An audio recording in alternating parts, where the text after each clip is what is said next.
Hello and welcome. You're watching India Global. I'm Gauri Dwivedi. The next 30 minutes, we get you all the stories that matter and most importantly, a deep dive into what's happening around India's neighbourhood with the present volatility in Nepal. Let's first get you the headlines and that big story, we decode that for you. Youth toppled Nepal Prime Minister Oli's government. Nepal Army Chief appeals for talks even as curfew remains on the streets of Nepal. What happens next? India Global tells you.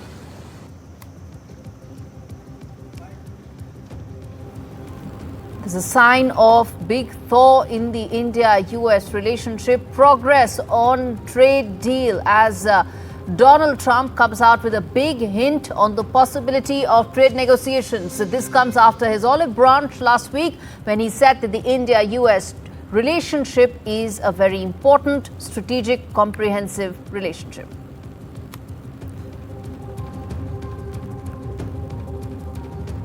Israel strikes Hamas leaders in Qatar. Hamas negotiators targeted in the Doha strike. Qatar calls the attack as cowardly and reckless.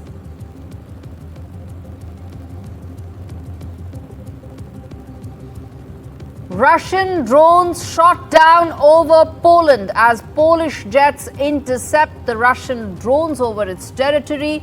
What lies ahead in the Russia-Ukraine conflict remains to be seen as political options to end the conflict are running out.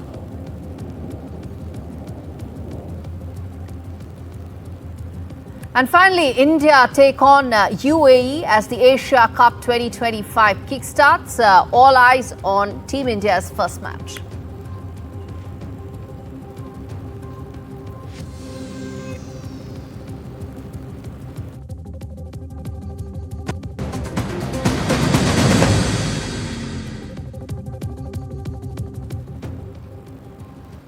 Big story on the show this week is Nepal, which is on the edge, viewers, and has been so as security has now been tightened across the India-Nepal border as well. It's been 48 hours since a dramatic turn of events have unfolded in Nepal. 19 people have been dead so far. It started out as a protest by youngsters, by youth. Gen Z is the name of the group. They said that they have a problem with the corruption in the country and they came out on the streets because they felt that their social media applications were blocked and that was the right to free speech being crushed. Then it quickly engulfed into something much more. And what has happened is KP Sharma Oli's government has collapsed. There's anarchy on the streets in Nepal as government buildings have been torched, flights have been suspended. More importantly, former prime ministers are being and their families are under attack. Ministers are being chased and thrashed. Yes, that is what is happening on the streets in Nepal. The army has taken over and is now in charge of major security ops, including Kathmandu's airport, parliament complex. Prime Minister has resigned, but tensions remain. In the latest that's coming in, there's been now an indefinite curfew that has been put in place. Even as soldiers now have to ensure that things do not go out of control. They already have. Wife of former Prime Minister was killed after protesters set their house on fire. Violent mobs are now attacking Finance Minister to the streets. Those are visuals that are shocking and also tell you exactly how volatile the situation is. My colleagues are on ground in Nepal covering every aspect of this. I'm going to first play out some of those ground reports and then come back and talk more about why this matters to India at so many levels. It impacts India and what about India's neighbourhood. But first up, let's quickly also tell you that as far as all border states that share their border with Nepal are now under intense scrutiny, higher surveillance and more social media monitoring, even as things continue to remain fluid. Take a look at this ground report that's been filed by my colleague Aditya Rajkol from the ground. NDTV has reached the residence of the Deputy Prime Minister of Nepal, Prakash Man Singh. He was a senior leader of the Nepali Congress as well. And you can see the kind of devastation that is happening at his residence at a very popular Tamil area of Kathmandu in Nepal. These are charred vehicles, multiple vehicles. I can spot, in fact, at least 4 to 5 vehicles that are completely charred and burnt here, parked in the compound of his residence here in Thamel of Kathmandu. We're being told that Day before yesterday, early morning at 3 a.m., he has already fled his Kathmandu home because he knew the circumstances are getting out of hand.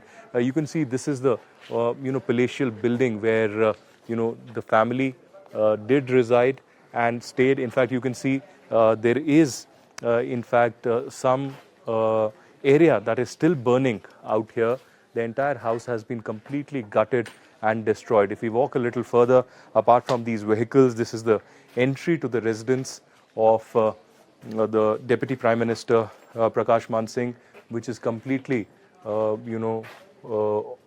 burnt, as you can see, completely destroyed. At one point in time, just about 36 hours ago, this would have been a palatial bungalow in the heart of Kathmandu in Thamel, but now it's completely destroyed. This is the fate of the KP Sharma Oli government and the Communist government and the Nepali Congress leaders who have faced devastation all across in this entire area.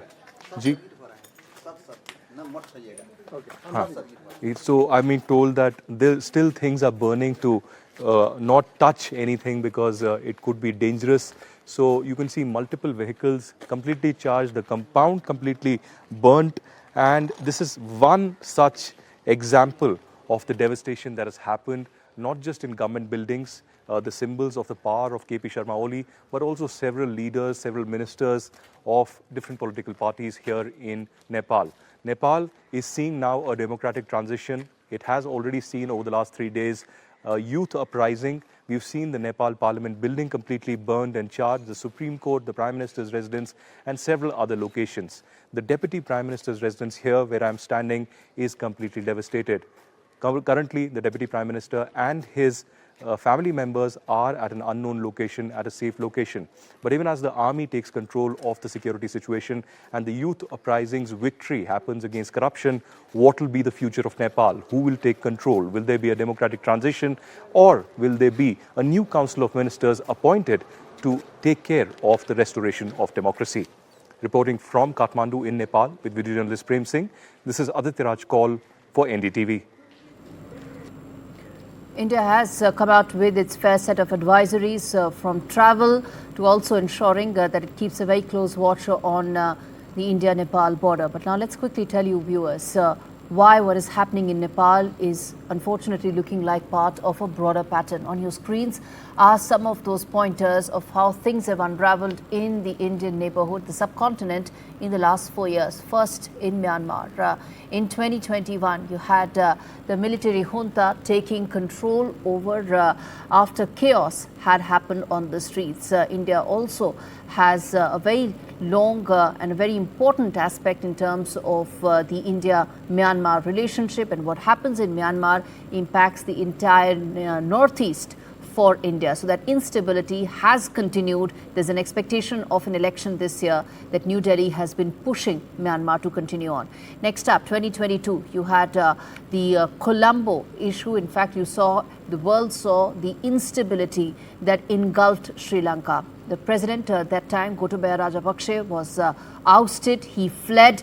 And unfortunately, there were similar dramatic scenes of mob finding its way inside the presidential palace, taking parts of his furniture, parts of his tea sets as well, as he flew out on a military helicopter, saving his life. It happened after COVID because there was complete bankruptcy, and the people of Sri Lanka felt that the Rajapaksas had cheated them, and that is the reason that they fell into bankruptcy. Sri Lanka has just recovered. There's been an election last year, but it continues to have that financial strain. Next up, Pakistan, 2023. Imran Khan was ousted.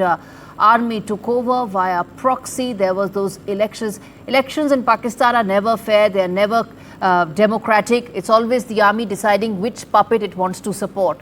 But they supported Imran Khan the last time around. But in 2023, he actually did have support. The groundswell was in favor of Imran Khan, which upset the ISI and the army, which is why they propped up the Sharifs. And you have Shahbaz Sharif as the prime minister. That added to the instability because people who still are supporters of Imran Khan have been asking for him to be released. and that instability remains. Next up, 2024, what happened in Bangladesh really had a massive impact in terms of the India-Bangladesh relationship, Bangladesh-Pakistan relationship, India's northeast being exposed to massive instability, and the fact that radical Islamists have been mainstreamed in Bangladesh. Hindu minorities have been under tremendous attack. One of the most prominent voices of the Hindu minority community, Chinmay Krishnadas, has been behind bars since last year in November, facing sedition charges. And lastly, of course, what has unraveled in Nepal is you have the Gen Z uprising suddenly in 24 hours coming on the streets and taking over Nepal. So as you can see, India now lives under a very volatile neighborhood, and all these incidents, one needs to connect them to identify that there is a pattern, possibly a pattern to this, and New Delhi needs to have a response to that in coming days. All right, let's now come back and tell you in terms of what's happening in Nepal, why it matters, and the many levels at which this is so important as far as Nepal is concerned. In Hindi, if you say there is a roti beti rishta that Nepal has with India, which is we break bread with people of Nepal, we have marital ties with people of Nepal. A lot of Indians have their relations, marital relations with those in Nepal, likewise, particularly in UP, Bihar, parts of Uttarakhand and others. And that is the civilizational, cultural, historical connect that people of India and Nepal have. And that is just part of why this is so important. In addition, there are these borders that India and Nepal have, which are very friendly borders. They're not hostile borders, which require those massive amount of garrisoning that you do in terms of what happens with Pakistan or even Bangladesh for that matter. So that tells you that how this impacts India. India's security risks have heightened, particularly in our border states. Instability will have an impact in terms of the cross-border trade. There are also shared rivers. As far as the entire regional development, that could have an impact. And the vacuum also does invite deeper Chinese influence. China has actually had a very significant influence in Nepal in the last 10 years. KP Sharma Oli was known to have a huge China bent. He spoke about Lipu Lake several times. He picked that up as an issue against India again and again. He may have gone, that thought hasn't gone, and China will use this opportunity to build on that vacuum. Let's get in our guests joining me on this edition, Rishi Gupta as well as Major General Binod Basnair. Thank you so much, both of you, for speaking to me. And let me start with you, General Binod, in terms of how things are looking right now. India has been very carefully evaluating this because this impacts us at many levels, from the cultural, civilizational, historical connect to also the instability and the geopolitical ramifications it has. How do you see this, General Binod, sitting there in Kathmandu? How do you see this now in terms of the India-Nepal relationship? I think thank you for having me in the show, but I think you correctly brought out about the Nepal-India relations as a very close and cordial relations where we interact in many things. Looking at what has happened in the Kathmandu, the Gen Z peaceful protest, I mean, and the India and the Ministry of Foreign External Affairs press release that has come out has shown the closeness for freedom and democracy we both nations believe in. And our concerns, both Kathmandu and Delhi's concerns about the prosperity and stability of both of Nepal. But when you are talking about comparing the regions of the Southern Asia, though we have there are similarities of what happened in Dhaka, what happened in Colombo, and a little bit in Pakistan, I don't see any similarities of what has happened in Myanmar. It was a complete military takeover, which is very different in Nepal. Pointing to our viewers the volatility. That's it. There are no similarities between Bangladesh and Nepal. We wouldn't want that at all. Mm-hmm. But I'm just saying the volatility for India's neighborhood. That's all I was pointing out. But go ahead, finish your point. All right. And so what I was trying to bring out is, I mean, there are problems here, but this protest did not come as a surprise. I mean, it was an ignorance. There were lots of protests at the beginning, starting of the year. 2025 alone had 3 protests, and which the political elites and the main political parties were very reluctant in addressing the national security challenges and the national challenges that Nepal was facing for its long-term stability. So this is what brought the Gen Z on the streets and how they have become successful. Now the only path is we have it's a constitutional vacuum that we're having. So we have to address before it reaches a crisis. We have to be able, the government, the army, and the president's office has to be able to address it properly with the interim settlement, with the interim setup, and bringing back the law and order situation into back in track. Let's get in a word from Rishi as well. Rishi Gupta, Assistant Director at the Asia Society Policy Institute. Rishi, how do you see the India-Nepal relationship, and how do you evaluate how New Delhi would be now focused on in terms of the insecurity, the instability, the volatility that is coming out of Nepal? Thank you for having me. I think it's a very timely question.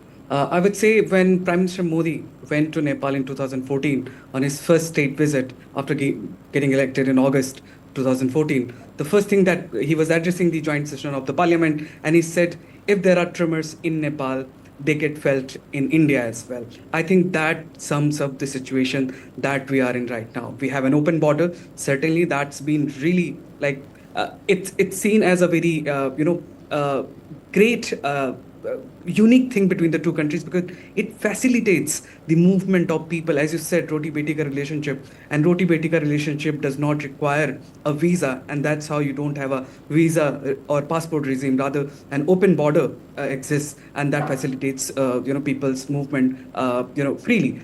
Coming back to what India can do right now, I would say India has been one of the key peace facilitators in Nepal. Back in the history, in past 70 years of Nepal's modern political history, you would see that India on several occasions has intervened, but not in terms of any military intervention or any other sort of interventions that India. So India has avoided those kind of things. Rather, India has been in the consultative format. So when there was a problem during the Panchayat era, from 70s to 90s, India was obviously there to support the people as well as the monarchy. At the same time, during the Maoist period, Maoist insurgency, India was helping the Nepalese in terms of providing assistance, providing and also the ties between the two militaries, the Indian army and the Nepalese army, have been the strongest. That's correct. So two institutions have been the most stable institution in both the countries. So I think whenever there is a problem, two armies talk, two institutions talk, and I think they are able to come out with some solid solutions. But again, in what India has said right now is India is saying that we request people of Nepal to exercise restraint, and I think that's a very valid point. That's an important point. And the other point that you made, Rishi, about the fact that the Indian Army has always been there as a guide and a support for the Nepalese army as well is another very important aspect. I'm going to leave it there, but this is a situation, a story that we're going to keep coming back to, and I hope that I'm going to keep coming back to it. All right, on that note, a quick break. On the other side, we come back and talk about the other big development which has happened. The India-US trade talks, are they back on track? What are the areas that they will focus on? And how soon can a trade deal actually happen? All those details we get you after this very short break. Stay with India Global for that.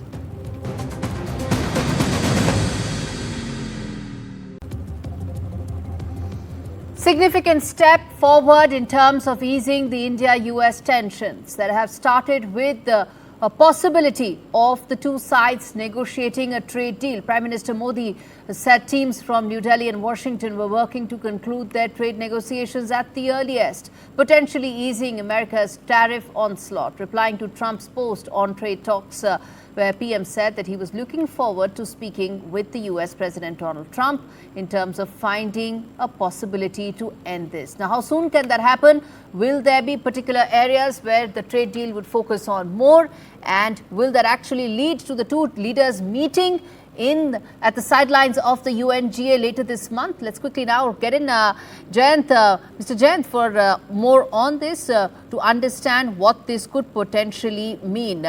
And in fact, we have Mr. Amirullah Khan, who is an economist and trade expert, with us on the broadcast. Mr. Khan, how do you see these efforts by the two sides, and are you hopeful of a trade Yes, Gauri, it was coming. You see, even when the when there was this thought, this seeming differences and this silence, it was but obvious that both the countries, two large countries that depend on each other for various things, have to talk. There is, however much you stand off, it is important for the deal to be taken forward. And see, the important thing is that for the United States, India is an important partner. And of course, for India, US is our largest trading partner and a partner with whom we have a large trade surplus, unlike in China, where we have a big deficit. So it makes sense for both of us to talk. It was coming. It took some time and it took its toll on the exchange rate, on the stock market. But given that now it is clear that at least at the very top, there is an inclination that the trade talks will begin, then it means that further down, where it actually matters. You see, in trade, it's not so much the president speaking to the prime minister that really makes any difference. Not even finance ministers. It is really the trade secretaries who sit down and discuss the Absolutely. nitty-gritty. And I think that is going to happen.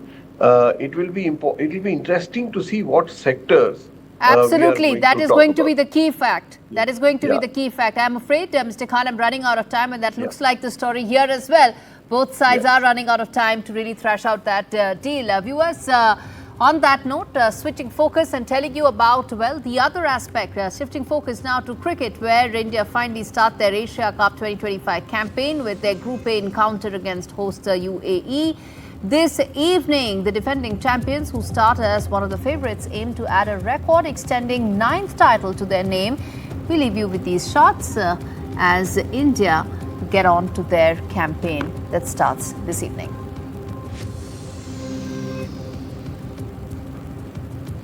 With that, it's a wrap on this edition of India Global. Thanks so much for watching.